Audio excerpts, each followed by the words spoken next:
L'histoire s'est passée il y a une dizaine d'années. Je venais d'entrer en secondaire. L'année précédente, j'étais dans une école communale, en plein milieu d'un quartier populaire. La totalité des enfants étaient issus de l'immigration. Nous n'avions pas tous une situation financière confortable, mais on ne se jugeait pas. Et je n'avais jamais entendu parler du mot harcèlement à l'époque.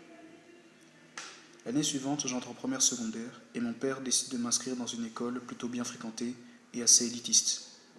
Une immense partie des élèves de l'école avaient une bonne situation financière. J'ai eu énormément de mal à m'habituer à ce nouvel environnement, où le superficiel, le matériel et le relationnel l'emportaient sur tout. Je restais seul dans mon coin car je n'arrivais pas à comprendre le comportement des autres élèves de ma classe. J'ai quand même pu me trouver un groupe d'amis. On était un peu considérés comme les paumés, les marginaux, les gens qui ne savaient pas ou ne voulaient pas s'intégrer. Mais ça ne m'a jamais dérangé d'être vu comme différent. J'ai quand même fini par flasher sur une fille de ma classe. On va l'appeler M. Le souci, c'est qu'elle n'était pas du tout intéressée. Et mes problèmes d'intégration sociale n'ont pas aidé. Je me suis finalement rapproché d'une autre fille de ma classe, la meilleure amie de M, on va l'appeler C. Elle m'a aidé à m'ouvrir et à me sentir mieux dans cet environnement. C'est bien qu'elle et moi, nous nous sommes rapprochés. Un jour, je vois un groupe de filles de ma classe venir vers moi en me demandant mot pour mot comment tu peux sortir avec ça.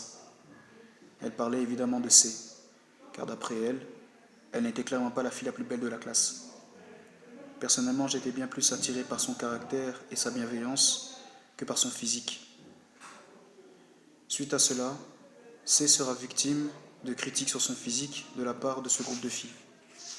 Le plus surprenant, c'est que parmi ce groupe se trouvait M, sa meilleure amie. La situation s'est envenimée au moment où M et C se sont disputés devant toute la classe à mon sujet. Je n'étais pas là ce jour-là. Toute la classe s'est retournée contre elle, souvent pour des raisons futiles, juste pour trouver une raison de la détester et suivre l'effet de groupe. Évidemment, l'intervention du préfet n'a rien apporté. Nous étions à la fin de l'année et cette situation a fini par impacter notre relation. Les insultes, les messages devenaient si violents qu'elle devenait de moins en moins active sur les réseaux sociaux. Et à l'école, elle restait dans son coin et ne faisait rien d'autre si ce n'est pleurer. J'étais totalement impuissant face à ça. Et du jour au lendemain, elle a supprimé tous ses réseaux, n'est plus venue à l'école, et depuis ce jour, je n'ai plus jamais eu de nouvelles d'elle.